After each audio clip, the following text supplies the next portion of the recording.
सहायक स्वामी सखा, तुम ही सबके रखवारे हो। जिसका कोई आधार नहीं, उसके तुम एक सहारे हो। तुम्हार सहायक स्वामी सखा, तुम ही सबके रखवारे हो।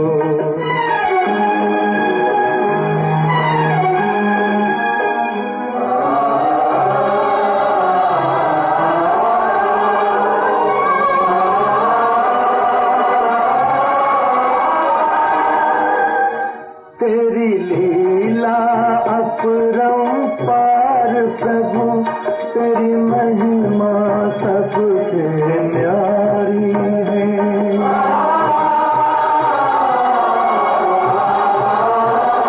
जब जब धरती पर पाप बढ़ा, तूने हीर खुदा ठारी है। इस जीवन के अंधियारे में बस एक तुम ही उजियारे हो।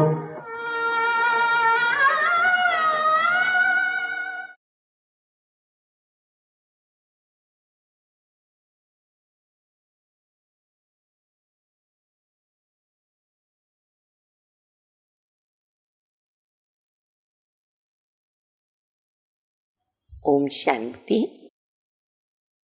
मुरली की तारीख है 27/9/2021।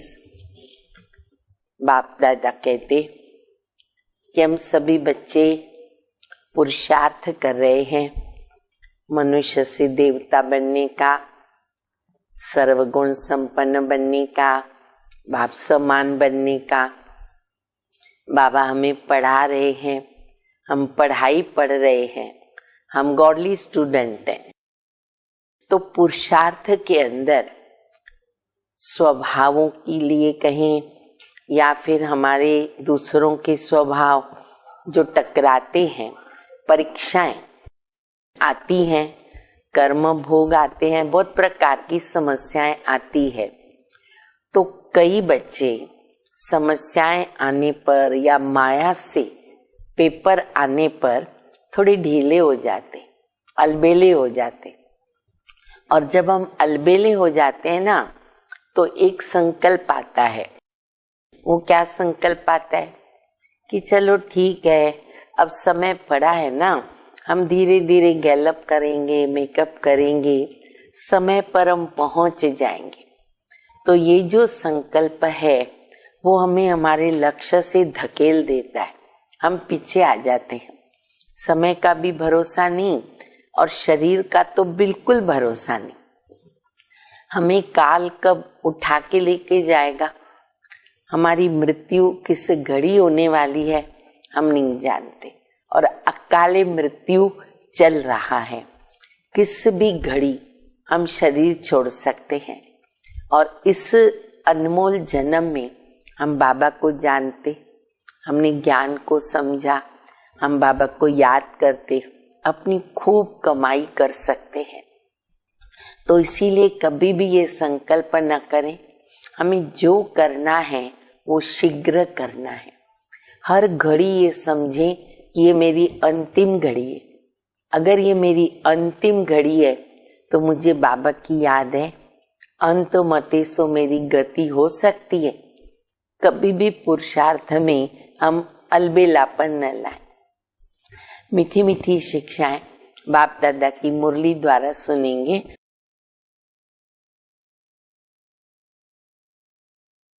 मिठे बच्चे, योग बल से ही तुम्हें अपने विकर्मों पर जीत पाकर, योग बल से ही तुम्हें अपने विकर्मों पर जीत पाकर विकर्मा जीत बनना है। कंप्लीट हमें विकर्मा जीत बनना है। प्रश्न है, कौन सा ख्याल पुरुषार्थी बच्चों को भी पुरुषार्थहीन बना देता है? पुरुषार्थी बच्चों को पुरुषार्थहीन बना देता है। उत्तर है, अगर किसी पुरुषार्थी को ये ख्याल आया कि अभी तो बहुत समय पड़ा है, ऐसे लगता है क्या? अभी तो बिल्कुल भी नहीं है, बहुत समय पड़ा है, पीछे गैलप कर लेंगे। परंतु बाप समझाते हैं, बच्चे, मौत का समय निश्चित थोड़ी है। मौत का समय तो निश्चित है नहीं। कल कल करते मर जाएंगे तो कमाई क्या होगी? इसीलिए जितना हो सके श्रीमत पर अपना और दूसरों का कल्याण करते रहो। समय का सोच कर पुरुषार्थहीन मत बनो। गीत हम सभी ने सुना, ओम नमः शिवाय। इस गीत में बाबा की बहुत अच्छी महिमा होती है। पितु मात सहायक स्वामी सखा, तुम ही सबके रखवाले हो। जिसका कोई आधार नहीं, उसके तुम ही आधार हो। ओम शांति। यह तो बच्चों को समझाया गया है कि निराकार साकार बिगर कोई कर्म नहीं कर सकते, पाठ बजा नहीं सकते। आत्मा को शरीर चाहिए पाठ बजाने के लिए। रूहानी बाप आकर ब्रह्मा द्वारा रूहानी बच्चों को समझाते हैं, योग बल से ही सतो प्रधान बनना है और विश्व का मालिक बनना है।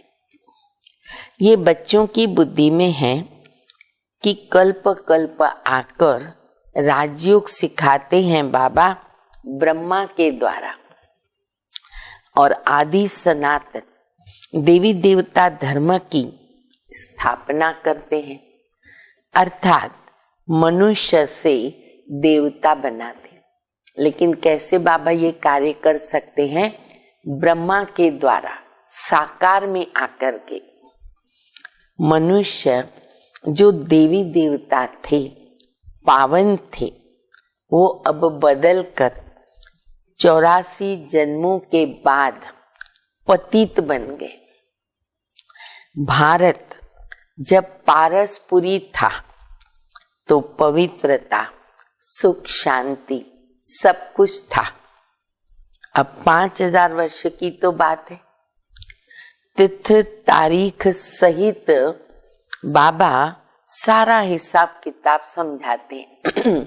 बाबा में पूरा डिटेल बता देते, और वो भी कैसे? तिथि तारीख सहित वर्षों का, अर्थात 5000 वर्ष का बाबा एक्यूरेट हिसाब बताते हैं। इनसे ऊंचे तो कोई है नहीं। सृष्टि व झाड़, जिसको कल्प वृक्ष कहते हैं, उनके आद मध्य अंत का राज बाप बैठ समझाते हैं। भारत का जो देवी देवता धर्म था वह प्रायलोप हो गया।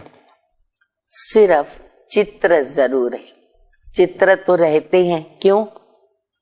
नहीं तो हम कैसे समझेंगे कि देवी देवता धर्म भी कोई था? तो बाबा कहते निशानी रह जाती है, और ये निशानी के आधार पर बाबा हम बच्चों को सहज करके समझाते हैं। भारतवासी जानते हैं कि सतयुग में लक्ष्मी नारायण का राज्य था। भल शास्त्रों में भूल कर दी है, जो कृष्ण को द्वापर में लेके गए, तो बाबा आकर भूले हुए को रास्ता बताते हैं। उनको कहते ही है मुक्ति, जीवन मुक्ति का गाइड। कौन सा गाइड है बाबा? मुक्ति, जीवन मुक्ति का। सर्व को मुक्ति, जीवन मुक्ति देने वाला एक ही है। भारत जब जीवन मुक्त है तो बाकी सब आत्माएं मुक्ति धाम में हैं। इसीलिए उनको कहा जाता है मुक्ति, जीवन मुक्ति दाता, क्योंकि बाबा मुक्ति भी देते और जीवन मुक्ति भी देते। रचयिता तो एक ही बाबा है, सृष्टि भी एक है, वर्ल्ड की हिस्ट्री ज्योग्राफी भी एक है, सृष्टि एक है, हिस्ट्री ज्योग्राफी भी एक ही रहेगी। और वह हिस्ट्री ज्योग्राफी रिपीट होती है। सतयुग, त्रेता, द्वापर, कलयुग और फिर क्या आता है? संगम युग। कलयुग है पतित, सतयुग है पावन। सतयुग होगा तो पहले जरूर कलयुग का विनाश होगा, तब तो सतयुग आएगा। अच्छा, विनाश के पहले जरूर स्थापना होगी। सतयुग में स्थापना नहीं होगी। सतयुग में सतयुग की स्थापना कैसे होगी?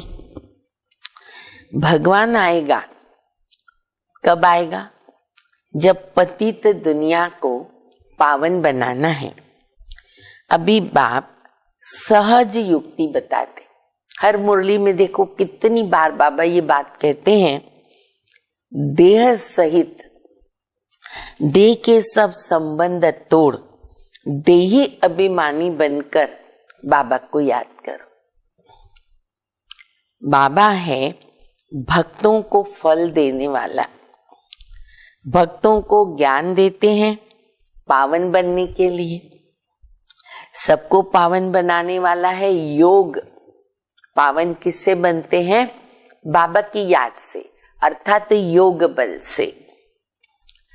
ज्ञान सागर मुख से आकर ज्ञान सुनाते हैं, पतितों को पावन बनाते हैं। इस समय सब आत्माएं पतित बनी हुई है, इसीलिए बाप को बुलाते हैं, क्योंकि बाप के बिगर कोई पावन नहीं बना सकता। अगर पतित पावनी गंगा है तो फिर पतित पावन सीताराम ऐसे क्यों कहते हैं, क्यों पुकारते हैं? ये प्रश्न हम उनको कर सकते हैं। अगर पतित पावनी गंगा है, जाके स्नान करो पावन बनो, फिर क्यों कहते हो पतित पावन सीताराम? सीताओं का राम शिव बाबा, उसके बिना कोई पावन बना नहीं सकता। तो बाबा कहते क्यों बुलाते हो? बुद्धि कहती है परम पिता परमात्मा जरूर फिर नई दुनिया की स्थापना और पुरानी दुनिया के विनाश के लिए आएगा। कल्प वृक्ष की आयु भी तो होती है। जो चीज जड़ी भूत हो जाती है उनको कहते तमो प्रधान। 4 स्टेजेस होती है ना, तो वो लास्ट स्टेज आ जाती है। न्यू वर्ल्ड नहीं कहेंगे, ये है आयरन एजड वर्ल्ड। ये सब बातें बुद्धि में बिठाई जाती हैं औरों को समझाने के लिए। घर घर में संदेश देना है, कोई भी आत्मा रह न जाए। बाबा कहते बाबा का संदेश सबको दो। ऐसे नहीं कहना। देखो बाबा सिखाते हैं, कई बच्चे ना गड़बड़ गड़बड़ कर देते। बाबा ने बोला है ना घर घर में संदेश दो, तो जाके कहेंगे परमात्मा आ गए, भगवान आ गए। तो बाबा सिखाते ऐसे नहीं कहना कि परमात्मा आया है, कहेंगे दिखाओ किधर है। तो क्या करें? युक्ति से समझाओ। कैसे? बोलो 2 बाप है। सबसे अच्छी बात है 2 बाप का परिचय दो। 2 बाप है, लौकिक और पारलौकिक। दुख के समय पारलौकिक बाप को याद किया जाता है तो मानेंगे भी जल्दी कि हाँ ये बात तो ठीक है। सुख धाम में परमात्मा को याद नहीं करते हैं। सतयुग लक्ष्मी नारायण के राज्य में सुख, शांति, पवित्रता सब कुछ था। बाप का वर्षा मिल गया ना, फिर क्यों पुकारेंगे?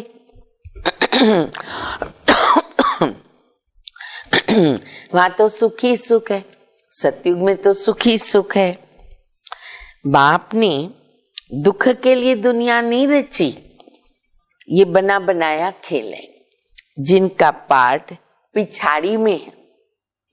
कई आत्माएं पिछाड़ी में जो अब भी आ रही है, जिनका पार्ट पिछाड़ी में है, 2-4 जन्म लेते तो बाकी समय वो कहाँ रहते? हाँ, शांतिधाम। मैंने कितने वर्ष पूरा ही ड्रामा वो परम धाम में रहते। तो बाबा ने देखो एक बहुत अच्छी बात बताई है। बाबा कहते हैं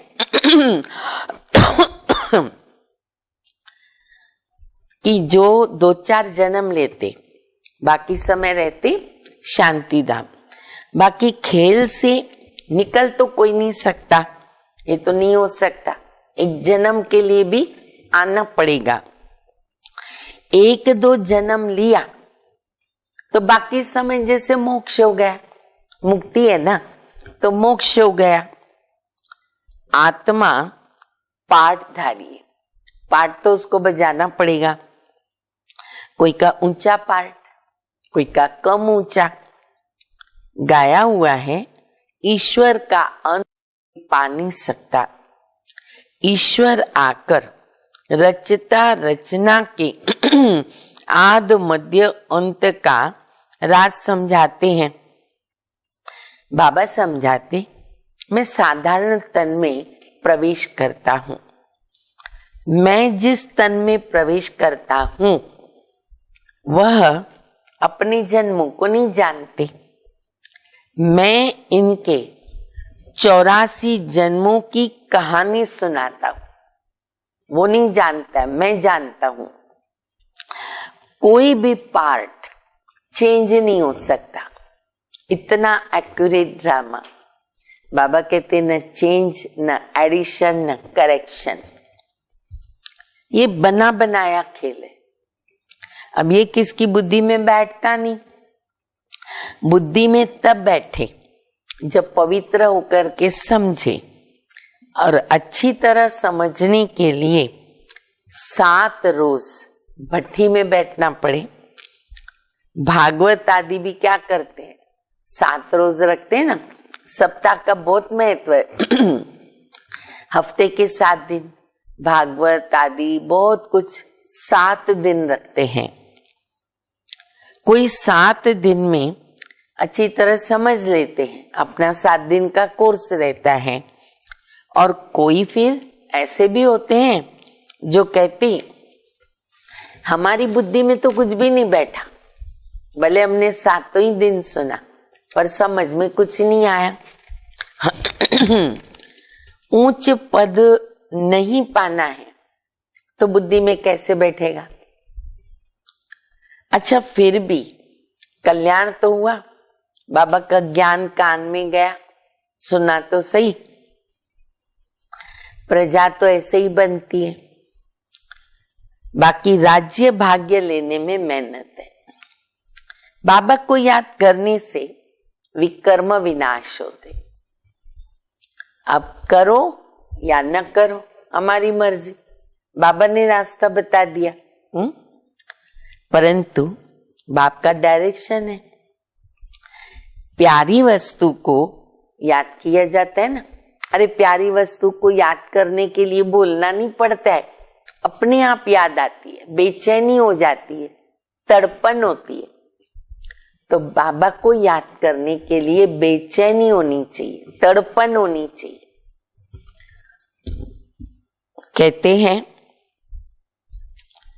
भक्ति में भी कहते पतित पावन आओ। अब वो मिल गया तो बाबा कहते बच्चे मुझे याद करो, कट उतर जाएगी। भाषा ही ऐसे ही थोड़ी मिल सकती है, थोड़ी तो मेहनत करनी पड़ेगी। याद में थोड़ी मेहनत। अपने जो 4 सब्जेक्ट है उसमें मेहनत किसमें है? याद में। तो करनी तो पड़ेगी। बहुत याद करने वाले कर्मातीत अवस्था को पाते। पूरा याद न करने से क्या होगा? विकर्म विनाश नहीं होंगे। योग बल से विकर्म जीत बनना है। लक्ष्मी नारायण इतने पवित्र कैसे बने, जबकि कलयुग के अंत में तो कोई पवित्र है ही नहीं दुनिया में। इस समय गीता ज्ञान का एपिसोड रिपीट हो रहा है। शिव भगवान आज भूले तो सबसे होती रहती है, तो मैं आकर सबको अभूल बनाता हूँ। हमने बहुत सारी भूल किया, बाबा आकर के सब भूलों को सुधारते। भारत के जो भी शास्त्र हैं वह भी सब भक्ति मार्ग के हैं। बाबा कहते मैंने जो कुछ कहा था वह किसको पता नहीं है। जिन्होंने मेरे द्वारा सुना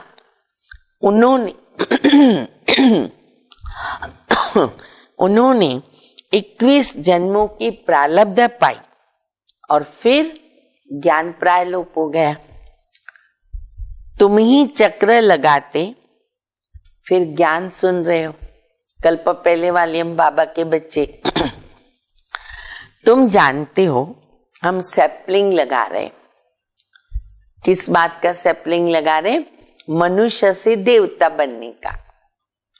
ये है देवी झाड़ का सैपलिंग। वे लोग तो उन झाड़ों का कलम लगाते हैं ना, तो बाबा आकर कंट्रास्ट बताते हैं। तुम दिखाते भी हो कि उनका क्या प्लान है और तुम्हारा क्या है। वो फैमिली प्लानिंग करते, क्यों? पॉपुलेशन न बढ़े, हर प्रकार की प्रॉब्लम है, पॉपुलेशन न बढ़े उसके लिए प्लानिंग करते हैं। बाबा अच्छी तरह जानते, अच्छी तरह बताते भी हैं कि अनेक धर्मों का विनाश हो जाएगा और देवी देवता धर्म की फैमिली स्थापन हो जाएगी। सतयुग में एक देवी देवता धर्म की फैमिली थी, अनेक फैमिलियां नहीं थी। अभी कितनी फैमिलीज, गुजराती, महाराष्ट्रन, सब अलग अलग। सतयुग में एक ही धर्म, एक ही भाषा, तो एक ही फैमिली रहती या कहलाती है। इस समय देखो भारत में कितनी फैमिलीज है।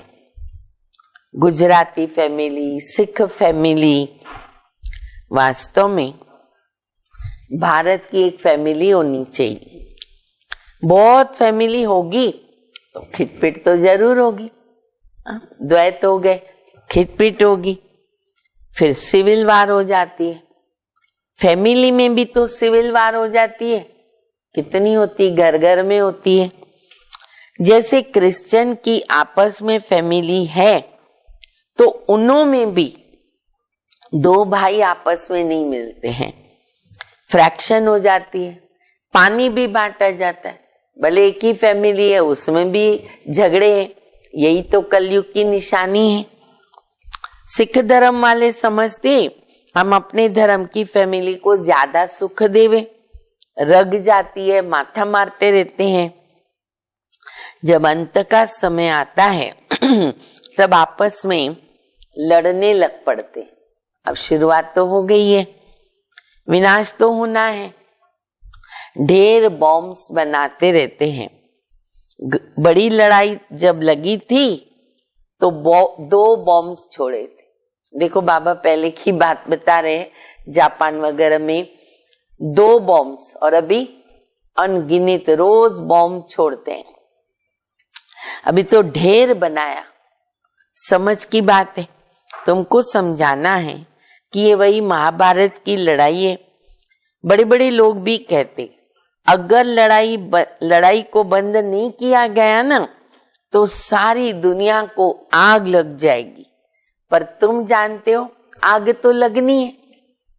वो लोग अपना अपना भविष्य बताते हैं, अनुमान बताते हैं, अभी भी बोलते रहते इतने वर्षों के बाद ये सब प्रलय हो जाएगी, बॉम्बे जलमय हो जाएगी, ये होगा वो होगा।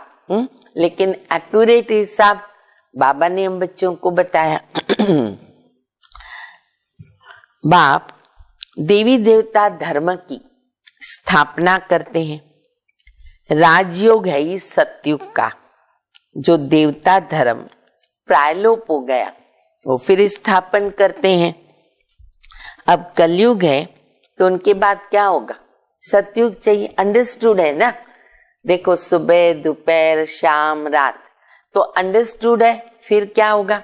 सुबह आएगी तो सतयुग त्रेता द्वापर कलयुग, तो वापस सतयुग को आना पड़े।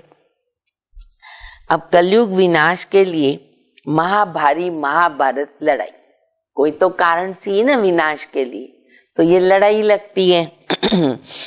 ये सब अच्छी तरह धारण कर फिर समझाना है, क्योंकि मनुष्य है आसुरी संप्रदाय, इसलिए खबरदारी रखनी। हम बाबा मुरलियों में बता रहे ना, देख के पात्र समझाओ। अभी बाबा ने 2-4 दिन पहले बोला, भाई जैसे किसको ये मत बोलो कि भक्ति नहीं करनी है, अच्छा सीधा ये मत बोलो। आज बाबा ने कहा कि भगवान आया है, युक्तियों से बताना पड़े।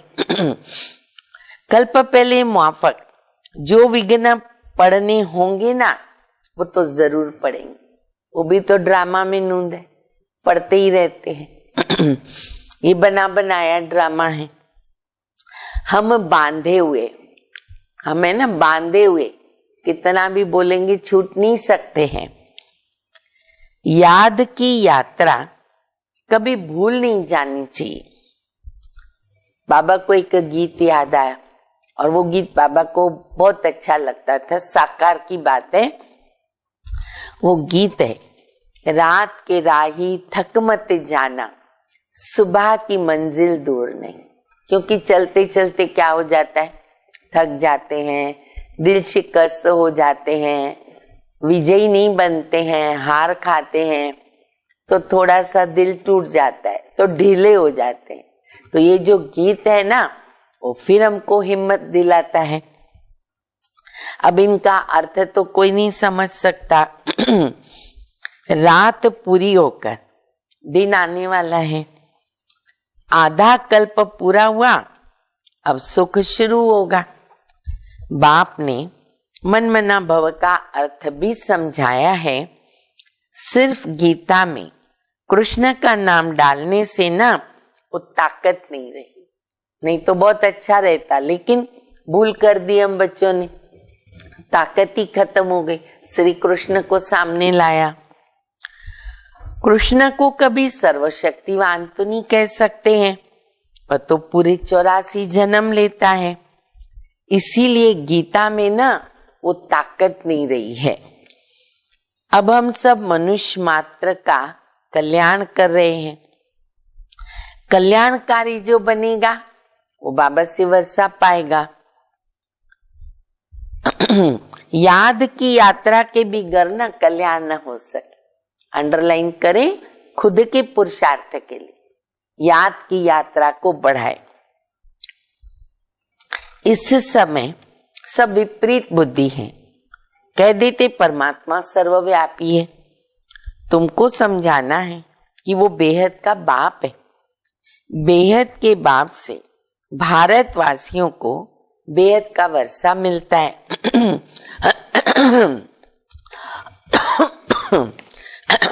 भारतवासियों ने 84 जन्म लिए। अभी तुम प्रैक्टिकल देखते हो कि ज्ञान तो तुम सुनते रहते हो, दिन प्रतिदिन तुम्हारे पास नए नए भी बहुत आते। अभी अगर बड़े बड़े लोग आ जाएंगे फिर तो देरी न लगे, झट आवाज निकल जाए, हंगामा हो जाए। इसके लिए युक्ति से धीरे धीरे चलता है। ड्रामा ही ऐसा बना हुआ है, आराम से धीरे धीरे। अब समय आ गया, अब बड़े बड़े लोग भी आते हैं। ये है गुप्त ज्ञान, किसको पता नहीं पड़ता कि हम क्या कर रहे हैं। भक्ति में है दुख और ज्ञान में है सुख। रावण के साथ तुम्हारी युद्ध कैसी है यह तुम ही जानो और न जाने कोई। हम अंदर ही अंदर युद्ध कर रहे, किसको मालूम। भगवानु वाच्य तमो प्रधान से सतो प्रधान बनना है तो क्या करना पड़ेगा। देखो नोट करो, बाबा कितनी बार ये बात याद कराते, मुझे याद करो पाप विनाश होंगे। अलग अलग शब्दों में बाबा बता रहे, पवित्र बनो तो साथ में ले जाऊंगा। मुक्ति तो सबको मिलेगी, सब रावण राज्य से मुक्त हो जाएंगे।